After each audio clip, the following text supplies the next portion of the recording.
हमारे घरों में होते हैं छोटे-छोटे ऐसे फर्नीचर, बिल्कुल प्लास्टिक की चीज़ें होती हैं जो कि बहुत ज़्यादा हमारी जो है तवज्जो का मरकज़ होती हैं, क्योंकि हम डेली जितने भी काम कर रहे हों उसके बावजूद ऐसा होता है कि बाज़ औक़ात हमसे कुछ चीज़ें मिस हो जाती हैं और उसके लिए हमें डीप क्लीनिंग करनी पड़ती है। और जब आप इन कामों को अंजाम देते हैं तो आपके हमसाए भी पूछने पर मजबूर हो जाते हैं, ख़ास तौर पे आपके फर्नीचर्स को देख के या फिर आपके घरों को देख के कि आपने इंटीरियर न्यू करवाया है या फिर आपने फर्नीचर न्यू लिया है। बिस्मिल्लाहिर्रहमानिर्रहीम, अस्सलाम वालेकुम। कैसे हैं आप सब? उम्मीद करती हूँ आप सब खैरियत से होंगे। जी बिल्कुल, लेकर आई हूँ आज आपके लिए कुछ ऐसे टिप्स एंड ट्रिक्स जिस पर अमल करके आप अपनी लाइफ को इजी बना लेंगे और अपने घर को महकता हुआ चमकता हुआ सिर्फ़ और सिर्फ एक स्क्रबर की मदद से। बिल्कुल जी, टिप नंबर 1 स्टार्ट करते हैं। हमारे क्योंकि हम डेली काम कर रहे होते हैं और डेली ही हम सफाइयाँ करते हैं, लेकिन ऐसा होता है कि जिस तरह के मेरे घर पे जो है वो काफ़ी सारे जो है इस तरह के पिजन्स वगैरह हैं, तो डेली ही सफाई करनी पड़ती है और डेली ही ऐसा लगता है जैसे हम डीप क्लीनिंग कर रहे हों। तो ज़ाहिर सी बात है, उनकी बीट वगैरह होती हैं वो काफ़ी यहाँ पे सेहन वगैरह में जम जाती हैं। तो ये मेरा फ्रंट का पोर्शन है और यहाँ पे काफ़ी बबल्स वगैरह भी लगी हुई थी और कुछ जंग भी लगा हुआ था। तो मैंने सिर्फ क्या करना है कि ये स्क्रबर ले लिया है, उसके साथ ही मैं जाली ले लूँगी जो कि हमारे पास होती है। और मैंने पहले थोड़ा सा क्लीनर यहाँ पे सारा डलवा दिया था और उसके बाद में इसको जो है इस जाली की मदद से, एक जाली जो कि आप समझते हैं सिर्फ़ और सिर्फ आपके जो है बर्तन धोने के काम आती है। नहीं, जब ये बेकार हो जाती है, आप नहीं यूज़ करते हैं तो इसको फेंका मत करें। इससे आप इस तरह की क्लीनिंग के काम कर सकते हैं। बिल्कुल जी, आज हमने सोचा कि हम थोड़ी सी डीप क्लीनिंग कर लें और इसको हमने अच्छे से रगड़ लिया था और उसके बाद हमने जो है वो पाइप लगा दिया और सारा का सारा आपके सामने है कि पहले क्या कंडीशन हो रही थी और अब आप देख लें ये मेरी फ्रंट की जो है वो पार्ट है। और गेट के साथ का तो ये मेरी गली सारी की सारी नीट एंड क्लीन हो चुकी है। तो अब वाइपर लगा देंगे और नेक्स्ट मेरी टिप है जी, बिल्कुल अच्छे से वाइपर लगा दीजिए ताकि जो है जितनी भी मिट्टी वगैरह हो वो सारी की सारी निकल जाए।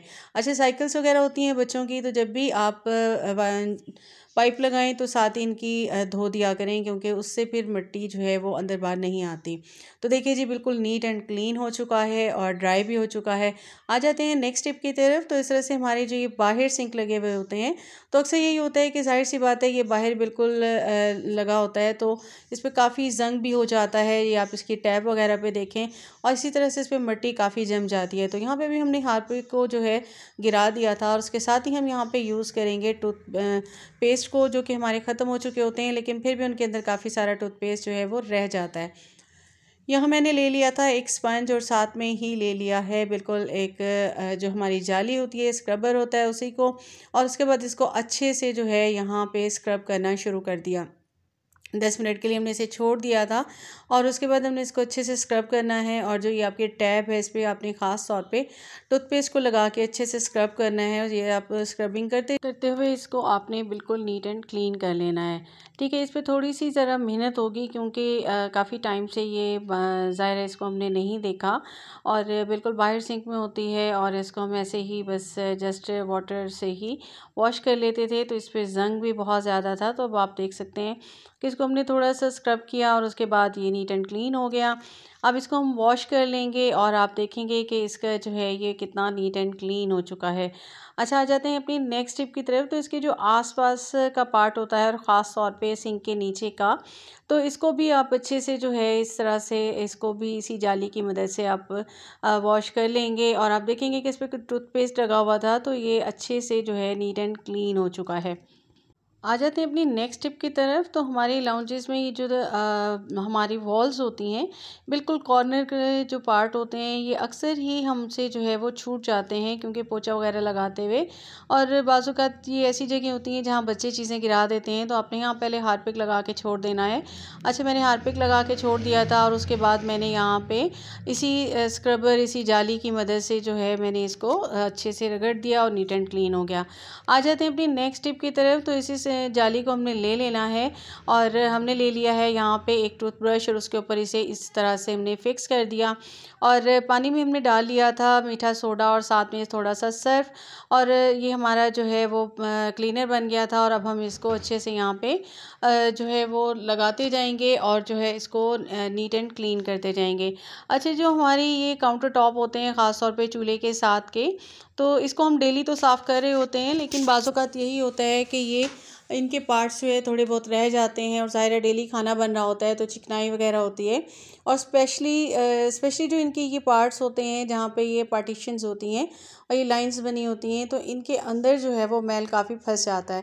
अच्छा, इनको आपने इसी तरीके से बिल्कुल अंदर की तरफ करके या फिर ब्रश को अंदर की तरफ करके आप जब मारेंगे तो बिल्कुल नीट एंड क्लीन हो जाएंगी, और बैक की आपकी जो हैं वो भी वॉल्स नीट एंड क्लीन हो जाएंगी। और सिंक के जो बिल्कुल पार्ट्स होते हैं जहाँ पर ये फिक्स होता है, तो उस पे भी हम इसी तरीके से इस स्क्रबर और ब्रश की मदद से जो है इसको नीट कर लेंगे। या फिर मेडिसिन के जो रैपर्स होते हैं आप उनको भी इस्तेमाल कर सकते हैं, और उसके साथ भी आप इसको नीट एंड क्लीन कर देंगे। और या नेक्स्ट टिप की तरफ आ जाते हैं, तो उसके नीट तो हमने कर दिया, तो उसके बाद जो मेन चीज़ होती है वो ये होता है कि इनका सुखाना। तो आपने यहाँ पे वाइप कर देना है छोटे वाइपर्स को लेकर, और एक स्क्रबर की मदद से आपका ये बिल्कुल नीट एंड क्लीन हो जाएगा। आ जाते हैं अपनी नेक्स्ट टिप की तरफ। तो हमारी जो ये किचन वगैरह, ज़ाहिर है हम किचन में काम करते हैं और किचन में बहुत ज़्यादा टाइम गुजारते हैं, तो मैंने यहाँ पे ये अपनी डाइनिंग और प्लास्टिक की और चेयर्स रखी हुई हैं। इस पर आप स्पॉट्स देख सकते हैं, ये वाइट है तो इस वक्त आपको नज़र आ रहे होंगे इसके ऊपर ज़्यादा से ज़्यादा, और मेरी ग्रेट पे आपको ज़्यादा नज़र आएंगे। और ये बहुत ज़्यादा मैली हो चुकी थी, गंदी हो चुकी थी, और ज़ाहिर है हमें टाइम नहीं मिल रहा होता कि इनको हम नीट एंड क्लीन करें। तो यहाँ पे मैं इनको नीट करूँगी बिल्कुल, ना ही मैं इसमें काला तेल इस्तेमाल करूँगी, ना ही कोई केमिकल, जस्ट जो है मैं इसको सिंपल अपने तरीके से करूँगी। और यहाँ मैं बच्चों की टेबल्स हैं, चेयर्स हैं, इनकी भी आप कंडीशन देख सकते हैं, ख़ास तौर पे पेंट लगा हुआ है। तो यहाँ पे मैंने पानी ले लिया था, बॉईल करने रख दिया। जैसे ही बॉईल आया तो उसके अंदर मैंने डाल दिया है नमक डाला है मैंने 6 टेबल स्पून जितना, और 3 टेबल स्पून जितना मैंने इसके अंदर डाल दिया था मीठा सोडा। और उसके साथ ही मैंने इसमें लाइफ बॉय डाली है, जो कि मेरी अब यूज़ नहीं होती, और पीसीस थे। और उसके साथ ही मैंने यहाँ पे पानी डाल के अपनी जो है डिश वॉश जो मेरी सोप थी उसको मैंने डाल के इसको अच्छे से, ये मेरा क्लीनर बन के हो गया है तैयार। इसमें और कुछ भी मैंने यूज़ नहीं किया। और मेरी चेयर्स की कंडीशन आप देख सकते हैं। अब हम ले लेंगे एक स्पंज, और साथ में हम लेंगे यही स्क्रबर। एक ही स्क्रबर हमारे इतने सारे क्लीनिंग के काम को कर देगा। अच्छा, पानी बहुत ज़्यादा गर्म है और ये हमने बड़ा स्ट्रॉन्ग सा एक क्लीनर बनाया है। तो हम इसको जैसे ही जिस पार्ट पे यहाँ पे रखेंगे, तो आप देखेंगे कि ये जो है बहुत ही तेज़ी के साथ वहाँ से जो है बिल्कुल साफ़ होना शुरू हो जाएगा। अच्छे से में बहुत ज़्यादा रगड़ना नहीं पड़ेगा, बस ये है कि ज़ाहिर सी बात है जब हम इसे उल्टा करेंगे तो इसमें काफ़ी पार्ट्स होते हैं जिनको हमने क्लीन करना है। हम इसको बिल्कुल न्यू कर देंगे, और ये आप देख रहे होंगे इसकी मैल, और जैसे ही मैं इस पर रब करती जा रही हूँ तो ये बहुत आसानी के साथ इसके ये ख़त्म होते जा रहे हैं। अच्छा, इस तरह के फ़र्नीचर हमारे बहुत ज़्यादा होते हैं, और जब हम उनको नीट एंड क्लीन करेंगे तो ज़ाहिर सी बात है कि हमें ससुराल में तो दाद मिलेगी ही मिलेगी। और इसके साथ ही हमारे नेबर्स भी ज़रूर हमसे पूछने लगेंगे कि जी आपने फ़र्नीचर नया लिया है, या फिर इनको आपने क्या किया है। और आप जब उनको बताएंगे कि आपने इनको इस तरह से क्लीन किया है तो वो हैरान हो जाएंगे और आपसे पूछेंगे कि आप उन्हें भी बताएं। तो बहुत आसान सा तरीका है, और इस तरीके से आप अपने घर को भी नीट एंड क्लीन कर सकते हैं, और उस वक्त आपको बड़ी खुशी महसूस होगी जब सब आपकी तारीफ़ करेंगे। तो बिल्कुल जी, ये आप देख रहे हैं इसकी बैक पे अंदर की तरफ यहाँ पे कितनी मैल है, और मैं जस्ट इस पर जो है वो स्पंज से करती जाऊँगी, और साथ में जहाँ मुझे ज़रूरत होगी वहाँ मैं स्क्रबर से कर लूँगी। अच्छा, पानी क्योंकि गर्म ही हमने रखना है, और काफ़ी मेरा हाथ भी जल रहा था, लेकिन यही है कि ज़रूरत होती है इन चीज़ों को जो है नीट एंड क्लीन करने की, और हम निगलेक्ट कर रहे होते हैं, बाज़ों का जान के नहीं कर रहे होते। बस यही होता है कि कामों का इतना अंबार होता है और हम थक जाते हैं, तो हम इन चीज़ों को ज़रा थोड़ा सा छोड़ देते हैं। तो यहाँ पे मैंने इसको कर लिया है, और बाज़ोक़ात ये जो है वो स्टिकी सी हो जाती हैं और एकदम से गिरने लगती हैं। तो इनका भी मैं आपको इंशाल्लाह नेक्स्ट बताऊंगी कि किस तरीके से आप अपनी इन चेयर्स को भी ठीक कर सकते हैं। और यहाँ पे मैंने ले ली थी अपनी डाइनिंग, इसको उल्टा कर लिया है, इसकी कंडीशन आप देख सकते हैं बिल्कुल जी। और इसको मैंने उल्टा करके, और इसके जो ये पार्ट्स हैं इस पर भी मैं ये गर्म पानी डालती जाऊंगी और अच्छे से रब करती जाऊंगी। और ये मेरा सारा जो है मैं इसको मुझे टोटली जो है पूरे घर को करने में 1 आवर लगा था। आप इससे अंदाज़ा लगा सकते हैं कि हम अगर इनको डेली के डेली बेसिस पे अगर कर लें तो हमें फिर इतना टाइम नहीं लग रहा होता।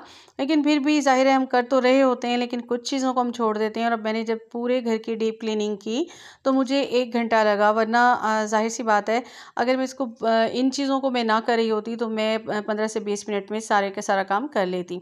तो यहाँ पे मैंने ले ली थी ये छोटी चेयर्स, और बड़ी चेयर्स को मैंने कर लिया था किचन की। और अब आप इनकी कंडीशंस भी बिल्कुल देख सकते हैं कि ये तकरीबन जो है जी ये मेरा फर्नीचर वो 14 साल पुराना है, और ये बच्चों की जो चेयर्स हैं ये तकरीबन 10 साल पुरानी है, चेयर और टेबल। तो इन सब को मैं अब बिल्कुल नीट कर दूंगी और ये बिल्कुल ऐसे हो जाएंगे जैसे कि हम लेकर आए हैं न्यू। अच्छा, बच्चे काफ़ी जो जाहिर सी बात है शरारती होते हैं, खेल रहे होते हैं, तो इन्होंने बहुत ज़्यादा पेंट इस पे गिरा दिया था और ये बहुत ज़्यादा मैले हो गए थे। और मैं बस रोज़ ही सोच रही थी कि इनको मैं कर दूं, तो नीट एंड क्लीन कर दूं, तो बस मुझे गुस्सा भी आ रहा था तो मैंने नहीं किया था। तो ये देखिए जी, ये बिल्कुल नीट हो चुकी है, न्यू हो चुकी है। इसको मैंने अंदर से भी कर लिया इसी तरीके से, कुछ भी नहीं किया, जस्ट यही क्लीनर बनाया और इसके बाद मैंने इसको वॉश कर लिया। इस तरह से अब ये मेरे सारे हो चुके हैं और मैंने इन्हें एक साथ ही सेन में रख के इनको अच्छे से वॉश कर लिया था। तो अब आप इनकी कंडीशन देख सकते हैं अंदर से भी बाहर से भी कि ये किस तरीके के हो चुके हैं, बिल्कुल नीट एंड क्लीन हो चुके हैं, सारी डस्ट सब कुछ इनका ख़त्म हो चुका है जी। तो ये हमने क्लीनर बनाया और इस तरीके से इनको वॉश कर लिया। तो अब हम इनको सुखा लेंगे, उसके बाद हम इनको ड्राई कर लेंगे किसी कपड़े से भी, और उसके बाद हम इनको अपनी किचन में रखेंगे। तो आ जाते हैं हम अपनी नेक्स्ट टिप की तरफ। तो यहाँ पे जी हमारी ये किचन की वॉल्स होती हैं, इन पे भी हमने काफ़ी कुछ हैंग किया होता है। तो क्या होता है कि ये बैग से जो है वो रह जाती हैं, बहुत टाइम हमें लग जाता है इनको भी करने में, क्योंकि हम डेली भी इनको नहीं कर रहे होते, क्योंकि इन पे काफ़ी चीज़ें हमने हैंग की हुई होती हैं। तो यहाँ पे आप इसकी कंडीशन देख सकते हैं। तो इसी क्लीनर से, इसी स्क्रबर से मैं इसको साफ़ करूँगी और ये चिकनाई, ये मैल, ये सब कुछ आपके सामने ही मिनटों में, मिनटों सेकंडों में ही बिल्कुल नीट एंड क्लीन हो जाएगा। क्योंकि इन मार्बल वॉल्स पे जब हम गरम गरम ये क्लीनर अपना डालेंगे तो आप देखेंगे कि बहुत तेज़ी के साथ ये जो है वर्क करेगा और आपकी वॉल्स हो जाएंगी बिल्कुल नीट एंड क्लीन। और यहाँ पे ये मेरी जो है मैं कर रही थी इसको, तो ये मेरी वॉल्स जो हैं बिल्कुल नीट एंड क्लीन हो जाएंगी। और मैंने यहाँ से सारी चीज़ें हटा ली थी, बस मैंने हुक्स रहने दिए थे, बाकी सब कुछ हटा के मैंने सोचा कि मैं इसको अच्छे से जो है वो कर लूँ। और ये सारा करने के बाद मैं आपको दिखाऊंगी। और इस पर अगर आपको ज़रूरत पड़े, बहुत ज़्यादा चिकनाई हो, तो आप साथ में टूथपेस्ट का इस्तेमाल कर सकते हैं, लेकिन मुझे यहाँ ज़रूरत नहीं पड़ी थी। हालांकि कंडीशन आप देख रहे हैं वॉल्स की, तो इनको मैं इसी तरीके से इनसे नीट एंड क्लीन कर लूँगी। तो ये मेरे बिल्कुल जल्दी जल्दी से हो जाएंगे। और उसके बाद मैं एक जो है वो सादा सा कपड़ा लूँगी और उसको मैं जो है वाटर में डिप करके इसको सब का सब नीट एंड क्लीन कर लूँगी। आ जाते हैं नेक्स्ट टिप की तरफ। तो यहाँ पे नीचे की जो हमारी ये बिल्कुल कॉर्नर की वॉल्स हैं, यहाँ पे भी आप देख सकते हैं, यहाँ पे मैंने पहले गर्म पानी डाल दिया था ताकि ये सारा का सारा नीट हो जाए, और उसके बाद मैंने उस पर स्क्रबर से सारा जो है वो नीट कर दिया। इसी तरह से हमारी कुछ प्लास्टिक की चीज़ें थी जो कि हैंग हुई हुई थी, उन सबको भी हमने इसी तरह इसी क्लीनर से लेके और उसमें डाल दिया था। तो ये मेरा बिल्कुल नीट एंड क्लीन हो चुका है।